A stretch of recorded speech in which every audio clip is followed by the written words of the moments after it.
Hello, good morning. Welcome to Uptakes. My name is Glenn Lopez. This is Uptakes, Upstream Media's very own web show where we talk about ideas, concepts, and news in and around live streaming. Yeah, please say hi in the comments first. Let me know if you are watching. Let me know if you're hanging around. Thank you so much for keeping me in the background, or maybe you are actively listening here. And I'm sure my microphone is on. Everyone seems to ask, is my microphone on? And so on and so forth. So we are streaming live to Facebook and YouTube, facebook.com/upstreammediaph, and on the YouTube channel of Upstream Media. And yes, we are very much live. Alright, so just to talk about some things, no, Uptakes is actually a weekly web show series where we talk about ideas, concepts, and news on live streaming. And for this particular one, for this first episode, this is directing a remote live stream. So, yes, thank you so much for joining. Let us try and test this out. There we go. It's actually working. Hi, Pao. Thank you so much for dropping by. And the challenge here, at least for today, is for me to put together this show while I'm going through all the comments and also going through all the technical direction and seeing all the challenges of running this, running a live stream. And it's a bit different because I'm the one in front of the camera and also behind the camera. No? So we shall see. This is a bit meta since I will be again producing the show and also be hosting at the same time. I am very excited to be here with you, and I'm sure this will be a lot of fun. So stick around for the topic for today, which is all about, again, directing a remote live stream, and also stay tuned for the Q&A session later. 13 people watching. Please do say hi in the comments. Let me know where you are watching from, and if you are new around here, thank you so much again for joining. Alright, I hope my computer gets it together. This is the first time I'm actually streaming from one encoder to both Facebook and YouTube. Let me just check how my stream is going. Let me know if I am clear and also if I need to adjust anything from my end. And hopefully this is clear from your end. Okay? So before we start talking about directing a remote live stream, let me share to you a video that I put together. I was actually live streaming about live streaming last time, and I was just asking or answering questions and telling people about how I was going about my thing. So let me share to you this video. CPD Crossover Podcast going live right now. Aside from that, I also have to check kung gumagana yung live video ID para makukuha ko rin yung comments 8 p.m. para lahat ng tao. Okay, 10, 9, 8, 7, 6, 5, 4, 3, 2, 1, and countdown, TBT countdown. 6, 5, 4, 3, 2, 1, and then from there, crossover logo animation. No problem sa recording. Okay lang yun. And then timer, poster, 1 minute timer starts. 15 seconds. Sana nararamdaman nyo rin yung kaba. 10, 9, 8, 7, 6, 5, 4, 3, 2, 1, and we go. Hello and welcome to another episode of the CTT Crossover Podcast. A member of the Tiebreaker Times Nag-i-intro na siya. Presented by Tumawa siya. Pakita natin. Bidia. Okay, pakita natin siya. Boss, kamusta? Wow, thank you. And then introduce natin. Then lagyan natin siya ng lower third. I know na Balik tayo 2 shot kasi hindi niya pa naman ina-address. One love. Thank you, Sudal. And we're out. O, diba? Medyo abrupt siya. Tan, tan.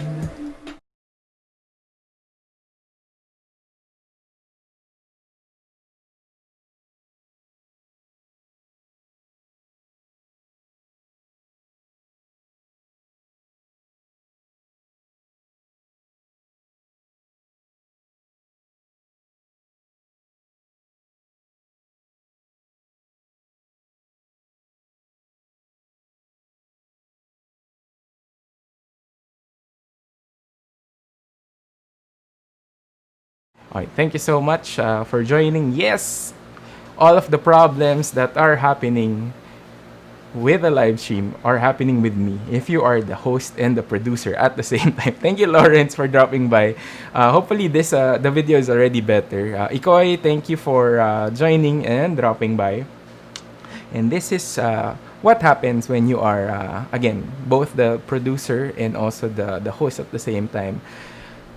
Sir David, thank you so much. Yes, great setup. I can relate to the tech director and host at the same time. No?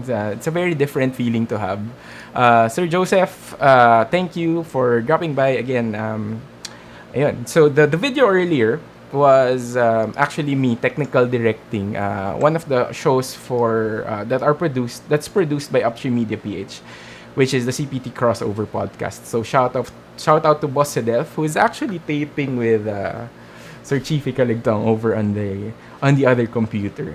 And again, for today, we're gonna be talking about directing a remote live stream. So let me just put up my slides. Wow.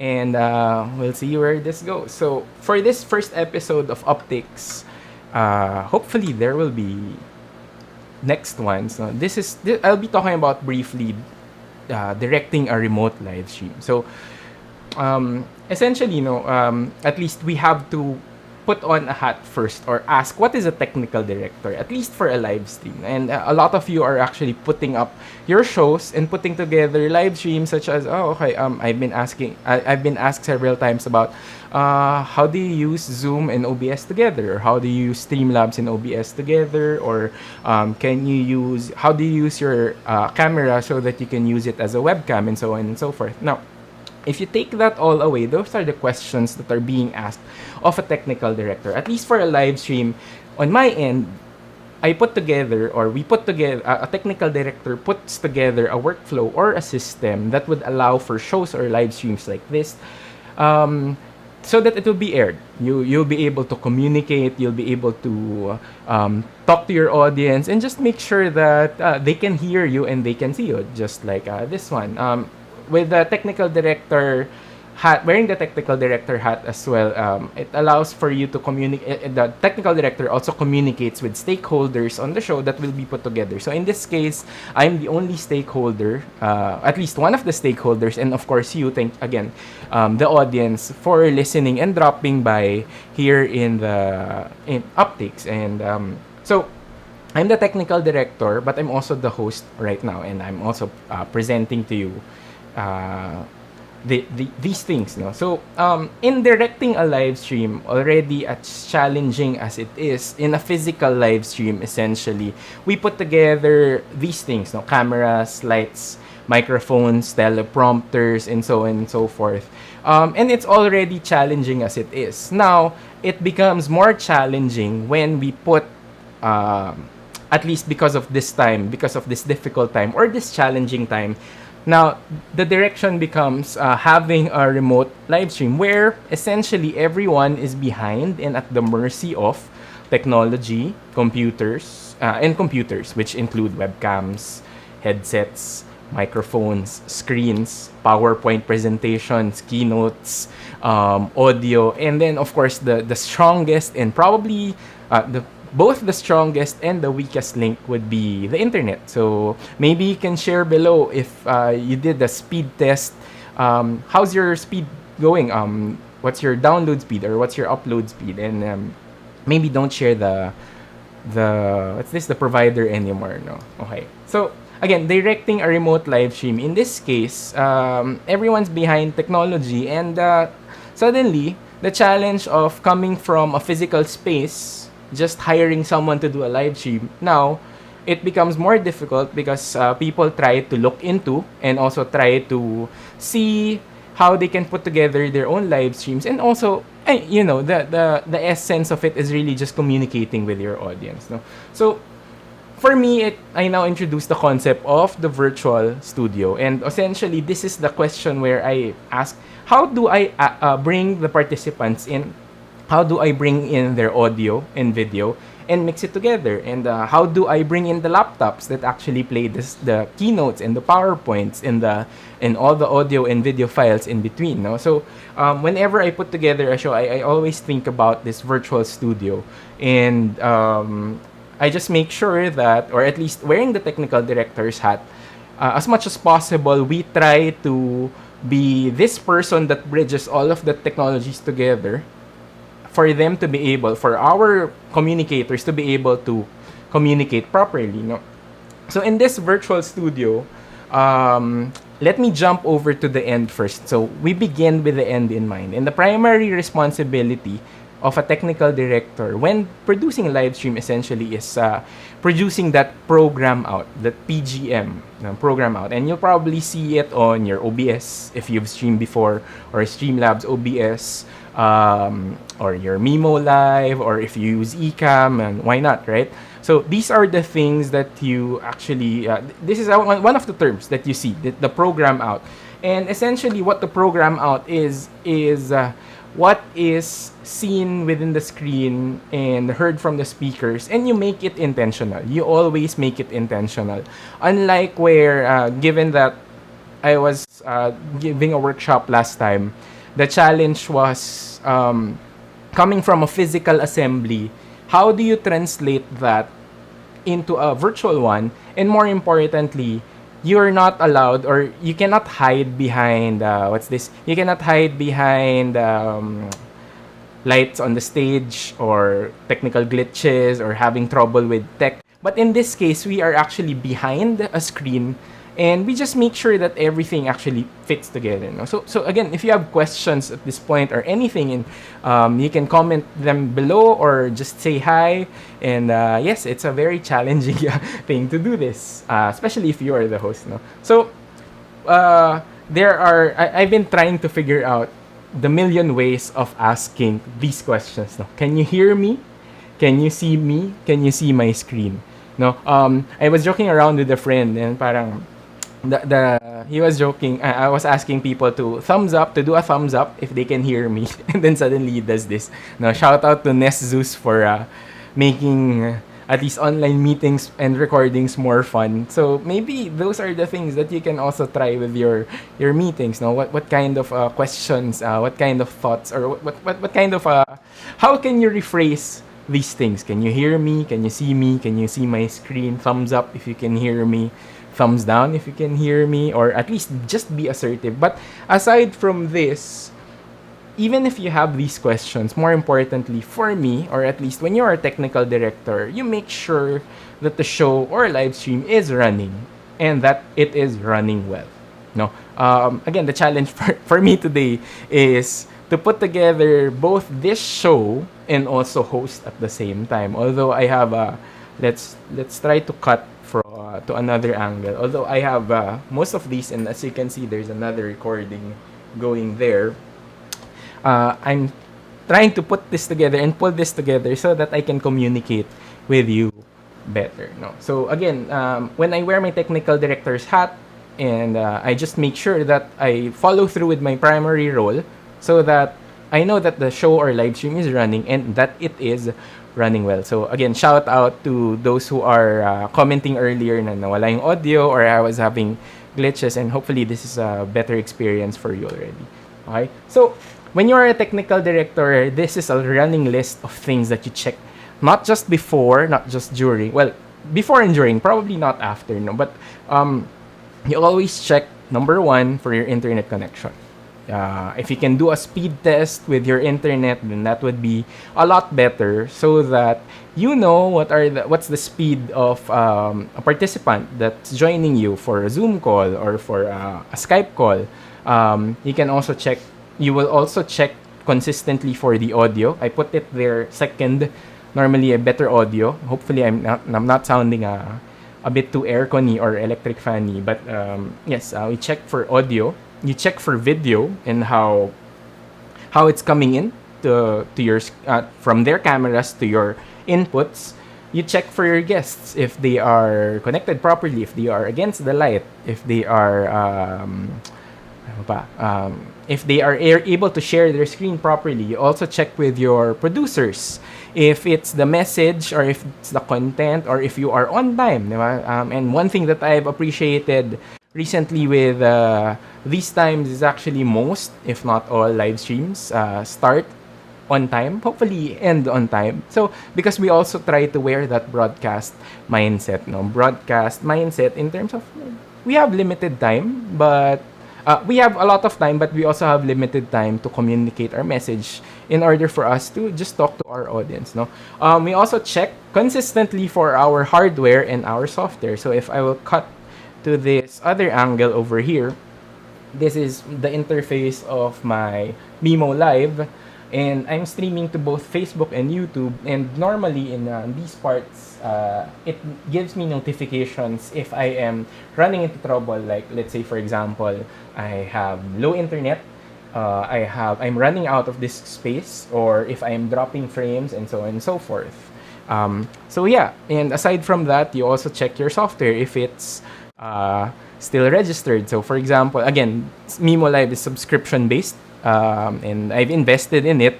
So it's something that makes my life easier. Of course, you're able to do your streams with local-based software like OBS and Streamlabs, and then you can also do. I'm sure you've already also experienced BeLive, StreamYard, and probably we'll go through these in another episode of Uptakes. No? So moving forward, in terms of a general flow, it's always the production mindset. No? You have pre-production before everything starts. You have production, and then you have post-production. No, but in between all of these, you are always, or at least a technical director will always be checking, will always be testing, and will always be adjusting. No, it can be in terms of the hardware. You can ask your guest to tilt the camera down a bit, or look for another spot in their house so that the internet will be faster. Or you can also be adjusting, let's say for example, if you have enough time to run the show, or if you are running 3 hours already and you're losing your viewers, and so on and so forth. So when you direct, or when you try to direct these remote live stream, or at least programming in general, you also have the intention you also have the best interest, or the best you also have the best interest of your audience in mind. So you don't want them to get bored, or you don't want them to drag to certain parts. And hopefully I'm not doing that right now. I love how this can be hyper aware as well, or being very meta. No? So pre-production before the chaos, at least yes. Paolo Chao says again, what's an ideal checklist to give to guests or speakers just so they can minimize technical difficulties from their end? And we'll go back to that later on. So actually, in relation to that, part of it is thinking about planning a program flow or a schedule, and also doing a technical check or rehearsal. And essentially, it's just really making sure that the microphone is okay, the camera is okay, they're not against the light. There are, of course, tips that I will be discussing in future episodes of Uptakes that you can basically even feel if their internet is actually okay or doing good. No, you also do hardware and software setup. So in this case, again, go back to this one. When I produce my shows, I just make sure that my Mimo Live is actually has all the layer sets and the scenes that I will be using for the show. Oopsie, there we go. And then you also try to do early troubleshooting if you are running into trouble of not having enough internet for that day, or if you are this was what happened to me the other day. We forgot to pay for the internet, so we got cut off, and thankful to my producer that he allowed me to skip the day. It's part of the clause of the contract for that one, and that's very it's a team effort also in running these live streams. So production before the chaos, you just make sure that you have a program flow or a schedule. You have to plan for it essentially. You do a technical check or rehearsal, hopefully not just 1 hour before, maybe a day or two or a week before. Ideally for me, you do it a day before, just so the setup is still fresh and they don't change anything in between. you do a hardware software setup just to be sure that everything's running smoothly. And also you try to start troubleshooting. And one thing that I forgot to troubleshoot for this one is to do 2 live streams at the same streaming from one computer at the same time, and also doing file recording. So I'm trying to record this program out, but I'm also trying to record my own camera just so I can re-edit it later on. So during production, during the live stream, of course, you run the show. Okay, when you run the show, and you are the technical director, you follow the plan as much as possible. In this case, my plan is to go through these slides. Aside from putting together some music earlier and having a timer earlier in the live stream, and then you listen, you prepare for the cue, you prepare for your cues, you prepare your audience for the cues in terms of like having prompts on the screen. You can also prepare your guests or your people in the virtual studio, so that if their cue is up or if their cue is upcoming, you can tell them so that, okay, be ready in the next segment. The video will end in 5 seconds, and then your section will start in 3, 2, 1, and then you can count them in. Of course, there are hardware requirements for you to be able to talk to your audience or to talk to your guests in your virtual studio. Excuse me. But also, when you do that, when you're able to do that, you're able to do better. Now, also communicating with your guests in the virtual studio, maybe you can use a Messenger group chat or a Viber group chat or any group chat or app that you are looking out for. No. Also, during the live stream, as a technical director, I troubleshoot. No, sometimes you can, if you're confident enough with your equipment, although of course you still need to equipment and also hardware and software, that it will be stable, then you can really focus on the message. But during the times that it will be challenging, you always have to look out if anything is being problematic. Like for example, of all the cables that are running here, I just have to make sure that the laptop is charged, that this has enough power, that I'm actually my microphone has enough power. So sometimes I run into those challenges as well, no? Again, especially because I'm the one speaking right now, and I'm also the one running the live stream. And then during the live stream, also you communicate, as mentioned earlier, you communicate or coordinate with the stakeholders if you are adjusting the schedule or if you are moving forward a little bit too fast. Like for example, yesterday when we had the PSA Sports Writers Forum, online forum, we decided to initially have one live stream, but because we were waiting for our second guest to come in, I decided to just cut it off first and then just start a new live stream anew, just so on the strategy side you can actually think about bringing in a new set of audiences. Although of course, again, you can also counter argue that there might be a challenge because you have to share, and you have to share the link and so on and so forth, no? So yes, thank you, Angelo Santiago, for dropping by, learning a lot so far. Thanks for this. Hopefully, you can also watch the future episodes of Uptakes. So maybe you can share below links or things that you worked on so far, or you are looking forward to. And virtual events are very big at this point in time. Moving forward, okay, from production, before the chaos, during the live stream, and finally post-production. Even if I guess one thing that I like, and I think Jason Conanan of Live Catch PH would also agree, that when you end your show, you're already done. Well, when you end your show, you don't have to do post-production. But essentially for me, you do a deep breath, and then you realize that you still have, at least for me, you review your output. Parang athlete, no? You review your output, you check your master recording and how it was, and I'm hoping that I didn't turn off the wrong recording for this one, although I labeled my I labeled the tabs here. You check your master recording if you do a local recording, and that's pretty powerful so that you can re-edit it later on. And you also, after reviewing your output, you pick up from your mistakes. I'm sure you, when you do, when I wear the technical producer's hat, technical director's hat, I make a couple of boo boos, and especially for this one because again I'm the one talking, I'm the one running the show. But more importantly, when I review this later, and I have a better feel of how this show should run. Maybe I should put together more keyboard shortcuts. Maybe I should use a couple of other buttons just so it will be easier for me to bring things up and to hide things away and so on and so forth. No? So being a technical director, at least for me, you're also an athlete. No? You also think that you should be able to improve on what you're trying to do. And I'll be very conscious. No. Here, I don't know if you will see this from the back. Oopsie, there you go.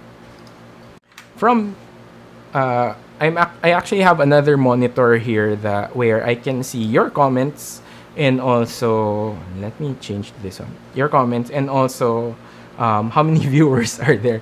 So let me just check. Well, it's a difficult thing to do to monitor everything at the same time and talk. But I'm taking up this challenge. That's why Uptakes is born.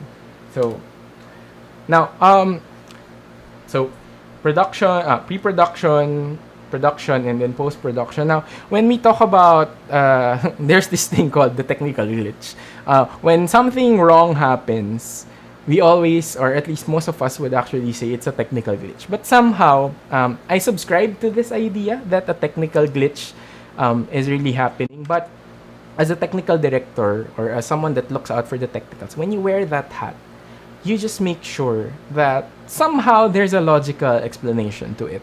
And this comes with the pulse for in the long run. Like for example, a friend of mine was talking a friend of mine, when I said during the technical rehearsal that your internet is a bit slow, it was because the response time wasn't as fast as with the other person. So, or if you have past experiences like you don't know, can you call internet drop a technical glitch? Definitely, but you have to go from you really have to think about it that way. Now, you know what happened, and as much as possible, I try to veer away from using the term technical glitch. You know? But yes, when you wear the technical director's hat, you just make sure that you minimize these glitches. Just because as you test, you adjust, and also when you produce your live streams. No,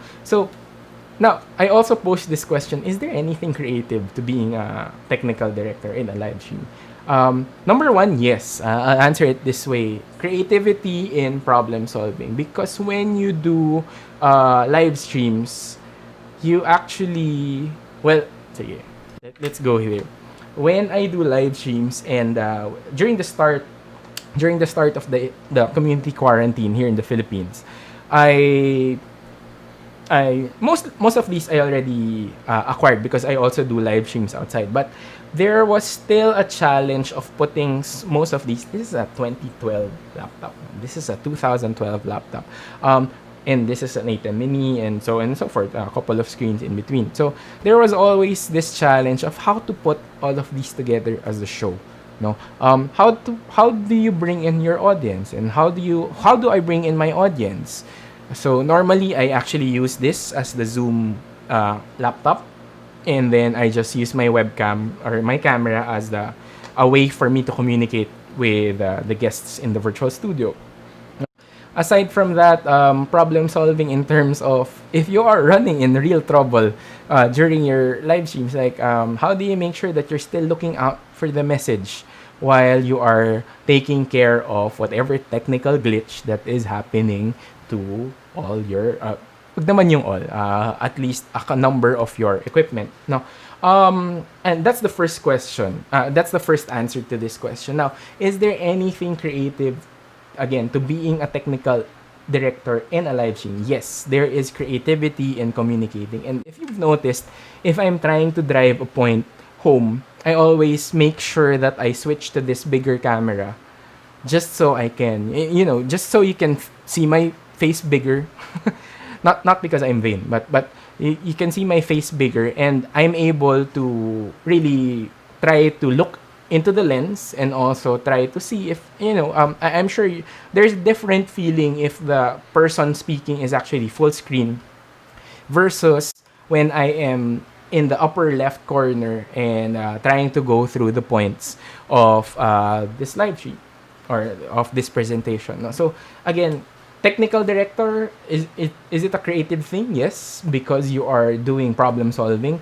And then the second point is you are also creative in being a technical director in terms of communicating. And now, the extra challenge lies right now in when you're doing remote live streaming.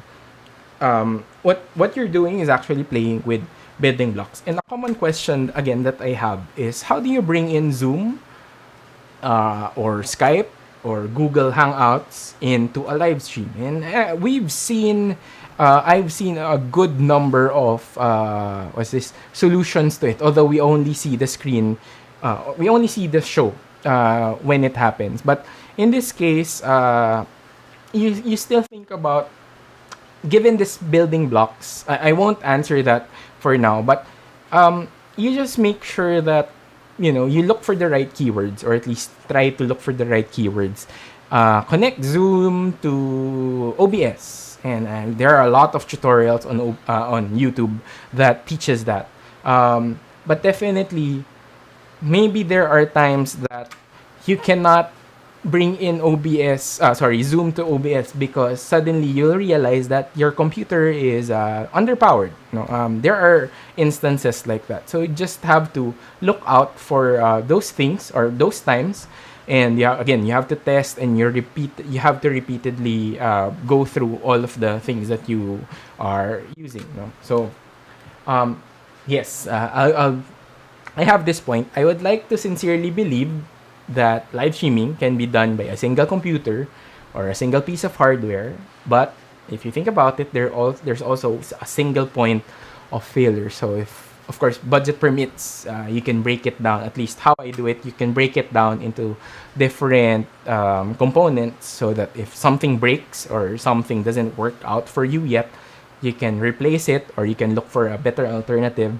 But definitely, it's a challenge to do that from just one device. And at least from me, I really want to do it so piecemeal somehow. You just put together all of these things so that you can arrive at a solution that would work for you. So yeah, basically that's it. I'll go through a couple of pictures on about directing a remote, or at least the studio that I have, the physical studio that I have here, and also some of the I don't have, but you can visit our page for our demo reel. But I'll just show you a couple of pictures or iterations of the studio so far. So this is the Leandro and My show, which is showing tonight. This one I'm running Skype and also NDI. So these are terms that you can look for, so that you can also, maybe depart or veer away from Zoom. And I think Lawrence was here earlier. You can also, I was teaching him how to do this, and they were streaming their games, Mobile Legends games last night. So it was entertaining to see 3 different people, and then one person streaming their game, because you can essentially do that with Mobile Legends and capturing it. And then this is another iteration of the setup where I was using this hardware encoder. I don't know if I can pull this up. This hardware encoder, the Epiphan Webcaster, which is the one on the left-hand side, the screen. And that was streaming on YouTube, and then I was mixing in the middle. So again, mixing, switching, and then encoding at all at the same time. And then this one, I was using an iPad, just so I can bring in a live stream of a mass into another live stream. So, again, creativity and problem solving. You try to put all of these together just so you can produce and also think about achieving that goal at the end. A closer look all of the mice that are running around. Hopefully, no real mice running around the house. Power, and also another camera. That white camera is actually this angle over here. Yeah, and then I also put reminders on my screen where hopefully I'll do a mid-year life review. It's already July, but also I have that pink post-it where I remind myself to replace all of the video layers for this particular interface, which is the Mimo Live interface. So yeah, I think that's it. At least as an overview, I was able to tell you about directing remote live stream. And if you have questions, again, feel free to comment them down below. Yeah, that's the end of the formal presentation. So I'm just here to hang out with you now. Samrik Mante, watching from Dubai. Thank you so much for watching from Dubai. We were just talking about community quarantines earlier, and hopefully, I don't know if it will continue and whatnot. Sir MR, yon Lodi. Thank you for dropping by. And then, yeah, hello Noel. Thank you for joining the live stream. Hello, sir. No exclamation points or any punctuation marks, but thank you for dropping by. Lawrence, yes, I was talking about earlier. Yes, bro, but I had to deal with the limited resources, internet memory to stream it well. Time to upgrade. Yes, it's definitely always the time to upgrade. Am I doing it this right? Hopefully, if someone argues with you, is it the time to upgrade? Yes, it's always the time to upgrade. And echoing from what Lawrence actually said, everything that you do in a computer actually costs something. What it means is when you bring in such, let's say for example, when I bring in a lower third like this consumes X number of resources on your computer. It could be processing power, it could be graphics power, it could be your RAM, and so on and so forth. If you see that ticker below, that's actually consuming resources. If you look at this screen having an orange border, let me just play around with this just so you know what's happening. This is actually a resized window, and this consumes resources on your computer. And this logo on the upper right, on your upper right hand side, that's also consuming resources. So and then I drop frames. I don't know.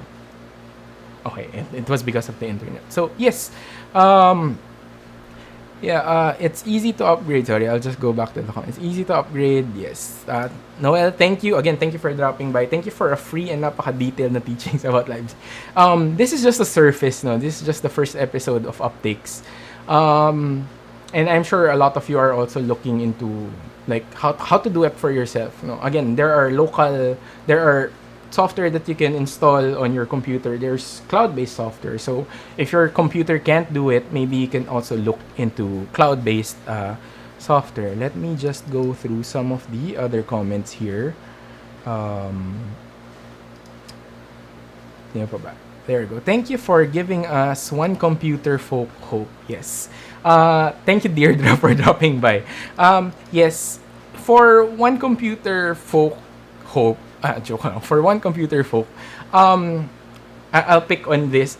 I'm not gonna pick on you, but I'll pick on this idea. When you do one computer live streams, at least the mindset that you have is okay. Number one, my biggest tip is place an electric fan in front of your computer, or at least around it. Wag naman in front. You won't be able to use it. When you try to cool your computer down, when it heats up, it actually slows down your CPU, and then it allows you not to go through a good live stream essentially. So when you're able to do that, then you can push on more you can push your computer to do a bit more. No, so you have to always be conscious. Now, if your mouse cursor is already slowing down, then just be wary that you're hitting the limits of your computer already. Okay. Hi Chanel. What are drop frames? So hopefully these are people na drop frames are when you don't have, actually it can come from all sorry, drop frames essentially is when you don't have enough frames, no. It's either your computer cannot process it very quickly, or your computer is running into some trouble, or you have internet problems, because live streaming is actually a continuous flow of data. So if you have drop frames on your on the viewer side, you will not they won't see the entire video. So in this case, I'm running 30 frames per second. Now, if I have drop frames, you'll probably see me, and people who were early in the live stream, they did actually see me have some glitches. Or what was the term used? Nagwa-warp yung video. Okay, or yan, sabi ni Ikoy earlier. Or medyo may glitch sa video, and hopefully that isn't present in the in this video anymore. So when you have drop frames, again, just be wary about if you do have enough computer resources in order for you to render these 30 frames per second, no. Okay. Okay. Michael Ray Villar asks, wasn't able to watch your lecture. Lecture. Thank you for dropping by. And baka na-discuss na to, pero tatanungin ko na rin. Any cloud-based apps you recommend to use in live streaming? So, cloud-based apps are the ones that run on your browser. You don't have to download them. So when you do live streaming on cloud-based apps, I'm starting to test out StreamYard. Just in case if anything happens, like I cannot catch the signal and then send it out again, I would go for StreamYard, and I think live. I forgot the other one. I forgot that. Sir MR, I'll PM you a list of these cloud-based apps. Oh, sorry, B.live. So B.live, you can also do that. You can also try to use that. Now, should you pay or shouldn't you pay? Ideally, yes, so that you can help the developers, and you can also help them develop newer features in the future. But also, it keeps you committed to using that software. No? So, you can jump from one piece of software to another, and that's very easy to do. But when you commit to a piece of software, you can really extract and use it to its fullest potential, and then figure out what's missing, and then you look for another piece of software. Okay. Curious question: do you eat snacks while directing a live stream? I don't eat snacks because I try not to do it, at least here in my room, because of pests. But I do bring a drink with me. I don't have water with me right now, especially because I'm the one talking. But I do window shop during a live stream, just for the parts that don't have to be very active. Does it get boring a bit? But at least you can what's this? You can shop and also save time a bit. Not necessarily save. Add to cart. Just add to cart. Don't proceed to check out when you're doing a live stream. Alright, thank you for that question. Learned a lot, brother. Helpful on managing in-office, WebEx, Zoom conferences. Maybe we can explore live streaming for employee engagement in the future. Yes, we can do that. I think WebEx requires it's Microsoft Teams. Microsoft Teams require a corporate email account. WebEx, I've already subscribed, but I haven't tried. What I'm really exploring right now is Skype because of NDI. So higher the drop frames is bad. Yes. Because you will. Alright. My mindset with that is when you have bad live stream, as much as possible, people won't stay. And people won't be hanging around. Just to... people won't be hanging around. People are forgiving with bad audio, but... bad video. But if you... Sorry, bad... No. if anything's bad with your live stream, it becomes difficult. Especially, baka ako na yung bad in this case. Again, it's difficult to process all of these while reading all of the comments. So, yeah, if you still have questions, send them over. Again, we talked about directing a remote live stream. Maybe another thing that I can discuss at this point is try to mix it up. If you're producing your own live stream, try to mix it up. If you have slides, go to your slides. If you can, then pick up a full screen view of whoever is talking. And of course, there's a technical aspect to that as well. If your guests have multiple cameras, maybe you can bring in different Zoom accounts and then cut through them. No, cut through different angles. Sorry, I was checking if they're already done. There's still a recording over there, and just so you can play it up a bit, no. And maybe if there are points, let's say for example, I'll create this on the fly. If we have another point, you can also create lower thirds, just to bring your point home. Okay. So very very meta, no? Very meta. And in this case, it's an exciting thing for me when you put up all of these ideas. Yes, there are plenty of things that happen in a live stream in order for you to engage, to improve the engagement of your audience. But more importantly, when you go out, or when no, don't go out, please. When you produce your live streams, just keep your audience in mind as well. If they are looking at the right things, if they are hearing the right things, the last thing that you don't want to happen is for them to hear, "Oy, naka-on yung mic mo." Mga ganun, diba? And I'm sure you've had your fair share of live streams that you've watched, and I'm sure it was an unpleasant experience for you. So I guess that's all the time we have for today. Again, that's it. This is the first episode of Uptakes, where am I putting up the right graphic? This is a weekly web show where we talk about ideas, concepts, and news on live streaming. Maybe next week I'll talk about the new Sony A7S III, or probably a couple of other pieces of hardware that makes us all excited, at least. But more importantly, when you put together these shows, again, keep your audience in mind. Wear the technical director hat. Test, and then do more testing. And again, thank you everyone for joining and tuning in. If you have anything in mind, please do drop a message. Send us a message on our Facebook inbox. In our social media channels, we're present on Facebook, YouTube, and Instagram. Shout out to Kim for Eliza for putting together at least the power posters and also our promotions. Shout out to Abby. Thank you for supporting always. And do join us again next week for the next episode of Uptakes, as we bring you more ideas, concepts, news in and around live streaming. Again, send us an email. Don't be shy. See you again next week for another episode of Uptakes. Bye, guys.